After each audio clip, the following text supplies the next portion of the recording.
कि मैं समुद्र को पी जाऊंगा, मैं दुनिया को बदल डालूंगा। उस तरह की शक्तियों को लेकर आप आए हैं और आप बहुत भाग्यवान हैं कि आप उस भारत में पैदा हुए, एक स्वतंत्र भारत में। ये स्वतंत्र भारत हमेशा ऐसा नहीं था जितना स्वतंत्र आपको दिखाई देता है।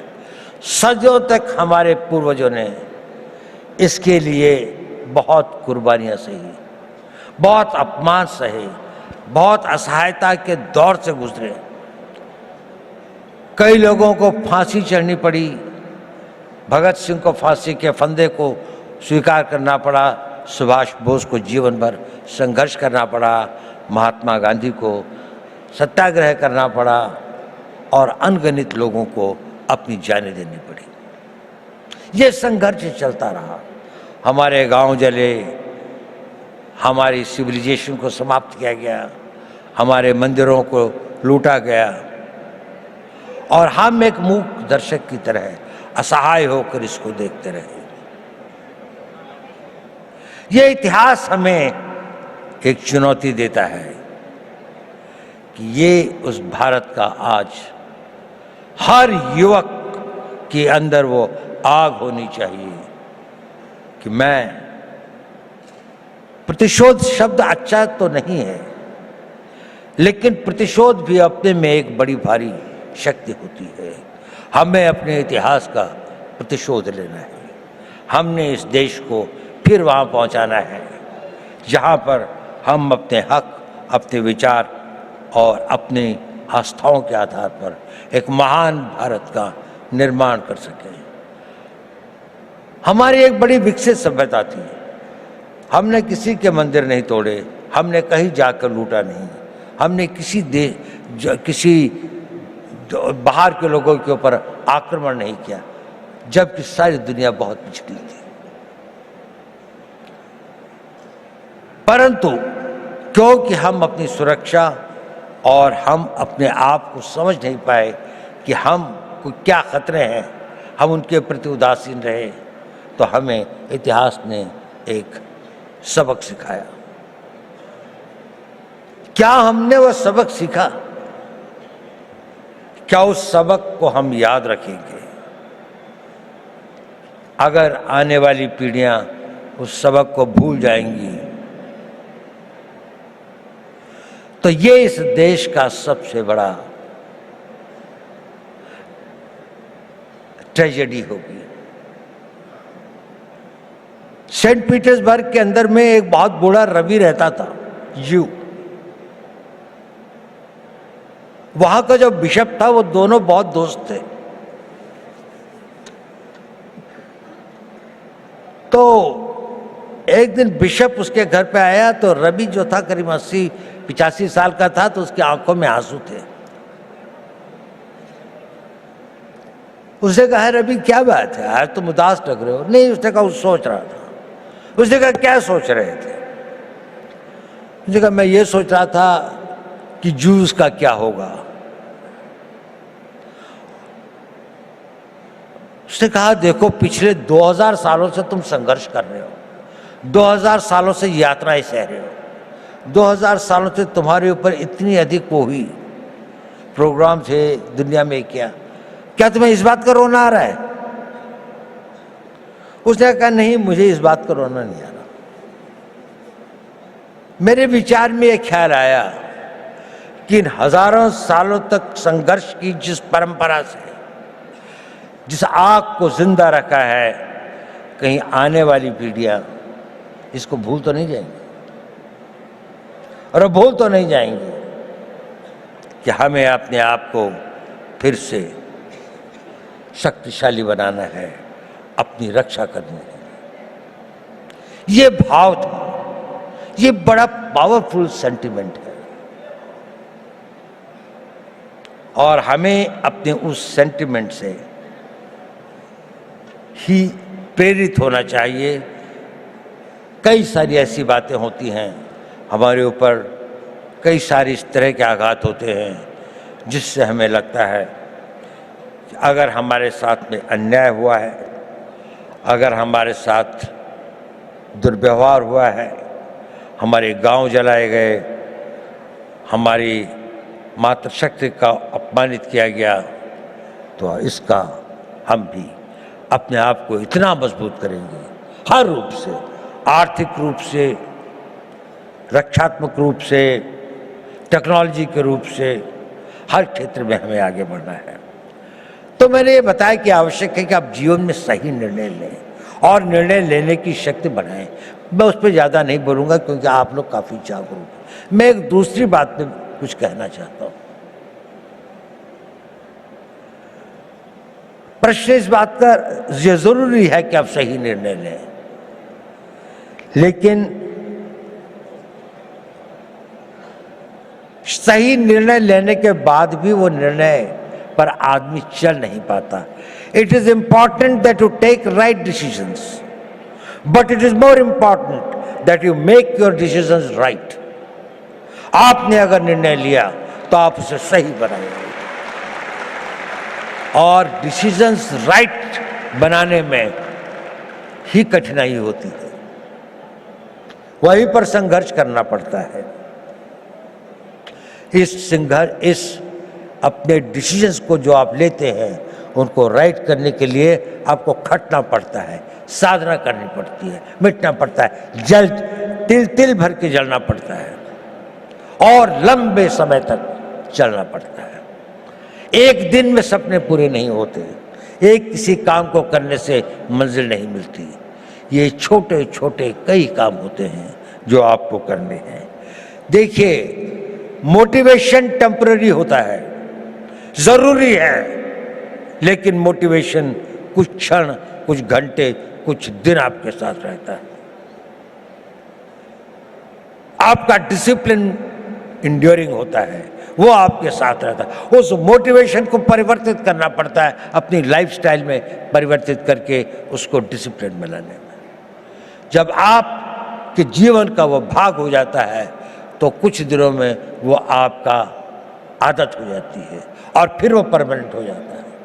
आप सोचते हैं कि मुझे सवेरे 3:30 बजे या 4 बजे उठना चाहिए। पहली बार शायद आप किसी बात से मोटिवेट हुए होंगे कि किसी ने कहा होगा कि आप अगर सवेरे उठते हैं, आप अगर अपना फिजिकल फिटनेस ठीक रखते हैं, आप योगा करते हैं, समय लगता है उसके लिए, आप 9 बजे उठ के नहीं कर सकते। आप अपनी पढ़ाई कर सकते हैं, तो 3 दिन तो आपने किया, चौथे दिन आप भूल गए। लेकिन अगर आप में डिसिप्लिन आ जाता है तो फिर ये हो जाए, और अगर वो आपका नेचर बन जाता है तो फिर जीवन भर आप भी करते रहते। तो अपना मोटिवेशंस को अपने डिसिप्लिन में परिवर्तित करें, ये एक इम्पॉर्टेंट टिप है। ये भी बहुत जरूरी है कि जब आप निर्णय लें तो इसमें जो काम करना होता है उसको पोस्टपोन करने की आदत मत डालें। अगर कोई काम करना है तो वो अभी करना है, आज ही करना है। मैं इसको आधे घंटे के लिए नहीं पोस्टपोन करूंगा। अगर आपने उसको पोस्टपोन किया तो ये भी हैबिट फॉर्मिंग होता है, यह आपकी आदत बन जाएगी और आप जीवन में अच्छे कामों को करने की इच्छा तो होगी, लेकिन आप उसे पोस्टपोन करते जाएंगे। पोस्टपोन मत करिए। दूसरी बात, कभी कभी किसी कारणों से व्यवधान हो भी जाए तो don't quit. Tenacity is a very important power. आपकी लगन, उस लगन के साथ में लगे रहें, क्विट मत करें, सरेंडर मत करें। कष्ट आएगा, रुकावटें आएंगी, तकलीफें आएंगी, ठहरना होगा तो ठहरेंगे, लेकिन ना अपनी मंजिल छोड़ेंगे, ना अपना रास्ता बदलेंगे। आगे बढ़ेंगे तो पूरे जोश के साथ बढ़ेंगे। और एक बहुत बड़ी बात है कि अपने ऊपर विश्वास मत छोड़ें। स्वामी विवेकानंद जी ने कहा था, पुराना धर्म कहता है नास्तिक वो है जो ईश्वर पर विश्वास नहीं करता। नया धर्म कहता है नास्तिक वो है जो स्वयं पर विश्वास नहीं करता है। यदि आप को ईश्वर पर विश्वास है तो अपने पर विश्वास करना सीखिए। आप इसको कर सकते हैं। ये शक्ति आप में अपने आप आ जाएगी अगर आप अपने आप को ये करेंगे। मैं आपसे ये सब क्यों कह रहा हूं? इसलिए कि आप भविष्य के नेता हैं। अगर आप भविष्य के नेता हैं तो आपको डिसीजन लेने पड़ेंगे। अगर आपको डिसीजन लेने पड़ेंगे तो आपको उन डिसीजंस को कामयाब बनाने के लिए पूर्ण आस्था, पूरी कमिटमेंट, पूरी मेहनत, पूरी लगन के साथ समर्पित होना पड़ेगा। लेकिन इसका एक और कारण भी है जो मैं ये बात आपसे कह रहा हूं। ये बात सही है कि नहीं मैं नहीं कह सकता, लेकिन ये मेरे 81 साल के जीवन का अनुभव है। और आप लोगों को गुमराह करने से बड़ा पाप मैं कोई नहीं कर सकता। मैं आपसे एक बात कहना चाहता हूं, ये मेरे अनुभव के आधार पर भी है और मेरा अनुभव मेरे अपने जीवन का नहीं और हजारों लोगों के साथ जो मेरे जीवन का अनुभव रहा उस पर भी है। जब आप अपने आप को इस तरह से ढालते हैं, 5 साल का टाइम दीजिए, केवल 5 साल, कि मैं जो निर्णय करूंगा उस पर अटल रहूंगा। 5 साल अगर आपने यह काम किया, आप में एक अद्भुत एनर्जी पैदा होती है। वो होती है आपकी विल पावर। और ये सब जो मैं कह रहा था वो इसलिए कह रहा था, सही निर्णय लें, निर्णय पर अटल रहें, ताकि आप में वो विल पावर पैदा हो सके। और वो विल पावर क्या होती है, मैं आपको छोटी सी कहानी सुनाता हूं। 11 अप्रैल 2011 को हमारे कंट्री की एक नेशनल वॉलीबॉल प्लेयर थी। उनका नाम था अरुणिमा वर्मा। वो वॉलीबॉल के टूर्नामेंट से आई और अपनी परीक्षा देने के लिए दिल्ली से लखनऊ जा रही थी। बरेली के पास कुछ डकैतों ने उस पर हमला कर दिया और लोगों से सामान लूटने लगे। अधिकतर लोगों ने दे दिया। उसके गले में चेन थी, उन्होंने चेन खींचने की कोशिश करी, उसने रेजिस्ट किया, उसने नहीं दी चेन।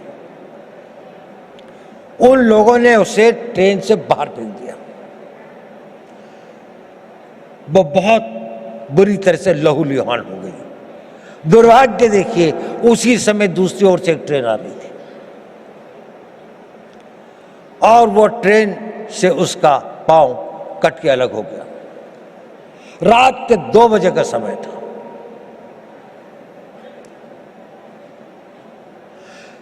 उस पटरी के ऊपर कई बड़े बड़े चूहे थे, वो उसके मांस को खाने लगे। वो वेदना में करा रही थी पर कोई नहीं था। उस सुनसाने में, उस वीराने में कोई नहीं था।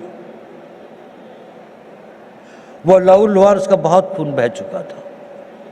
सवेरे लोग वहां पहुंचे तो उसको उठाया, ले गए। नेशनल प्लेयर थी, दिल्ली लाए, all India institute of medical sciences में उसका उपचार हुआ।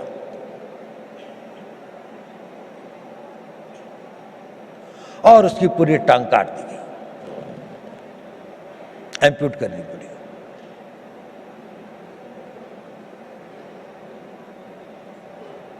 वो बिल्कुल एक विकलांग होकर अपने घर में पड़ी थी। लेकिन उसने इरादा किया कि नहीं, मैं विकलांग नहीं हूं, मैं माउंट एवरेस्ट पे चढ़ूंगी।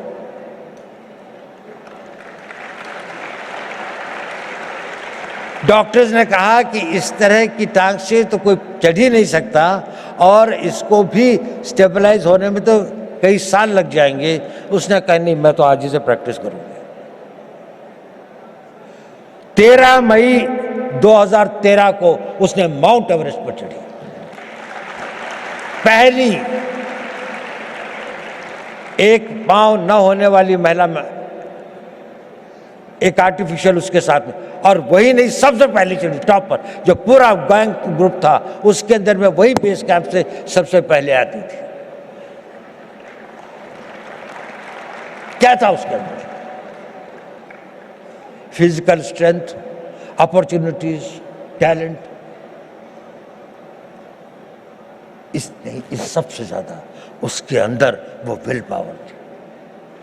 और वो विल पावर उसके साथ में एक दिन में नहीं आई। जब उसके जीवन को लोगों ने पढ़ा, समझा, उसने बचपन से ही अपने अंदर एक ऐसी शक्ति पैदा की थी कि जो उसकी स्ट्रांग विल पावर थी। मैं चाहता हूं कि आप लोग इस 5 साल के शेड्यूल को फॉलो करें। इसके लिए नहीं कि निर्णय सही होंगे, इसके लिए नहीं कि निर्णय को आप निर्णय कर पाएंगे तो आपको सफलता मिलेगी, वो तो मिलेगी, लेकिन उस कमिटमेंट, उसके साथ में, रिगर के साथ में, उस डिसिप्लिन के साथ में अगर आप अपना जीवन जिएंगे तो आपके अंदर एक बहुत स्ट्रांग विल पावर पैदा होगी। और वो विल पावर एक इतनी बड़ी शक्ति होती है कि आप जो चाहोगे वो कर सकते हो। आप उसकी इच्छा करोगे, वो इतना बड़ा फोर्स मल्टीप्लायर होता है कि वो आपकी physical energy, mental calibre, mental talent वगैरह, एवरीथिंग एल्स, वो सब कुछ जीतती हुई आप देखोगे कि जीवन में ये असंभव चीजें क्यों होती हैं। अब तो मेरे अंदर इतनी शक्ति रह भी नहीं गई थी, अब तो शायद मैं नहीं इसके काबिल हूं, लेकिन वही हो जाता है क्योंकि आपके अंदर वो ये डोरमेंट शक्ति ईश्वर अपने द्वारा बनाए हुए हर इंसान में देती है, लेकिन 99% की बिना जागृत हुए खत्म हो जाती है। कुछ लोग इसे जागृत करते हैं और वो अपने डिसिप्लिन से और उसको अपना नेचर बनाकर जागृत करते हैं। आप अपनी उस इच्छा शक्ति को बढ़ा सके, वही इच्छा शक्ति एक राष्ट्रीय शक्ति बनती है। लड़ाइयाँ क्यों लड़ते हैं हम लोग? कोई हमसे साइकोपैथ थोड़ी हैं कि दुश्मन की लाशें हों, डेड बॉडीज पड़ी हों, कटे हुए कटे हों तो हमें कोई बहुत संतोष या बहुत सुकून मिलता है। इसके लिए नहीं रहती लड़ाई। लड़ाइयाँ लड़ी जाती हैं किसी देश के मनोबल को तोड़ने के लिए, ताकि उसका मनोबल इतना टूट जाए कि वो हमारी इच्छाओं के अनुसार संधि कर सके, हमारी बात को मान सके, जो हम चाहते हैं वो उसे प्राप्त कर सके। जब आप लोगों में इच्छा शक्ति होगी तो राष्ट्र का मनोबल बनेगा। The will of the nation जिसे कहते हैं कि जिसके लिए लड़ाइयाँ लड़ी जाती हैं। आज भी आप देख लें, जितनी भी लड़ाइयाँ हो रही हैं, जितने भी संघर्ष हो रहे हैं, कोई ना कोई कंट्री अपनी बात को दूसरी के ऊपर में थोपना चाहता है, उसके लिए वो शक्ति का प्रयोग कर रहे हैं। अगर आप इतने शक्तिशाली हैं कि कोई इसको ना कर सके तो आप हमेशा स्वतंत्र रहेंगे। लेकिन अगर आपके पास में सब कुछ है लेकिन वो मनोबल नहीं है तो आपके अस्त्र शस्त्र सब बैठे रह जाएंगे। और उसके लिए चाहिए नेतृत्व। आज हम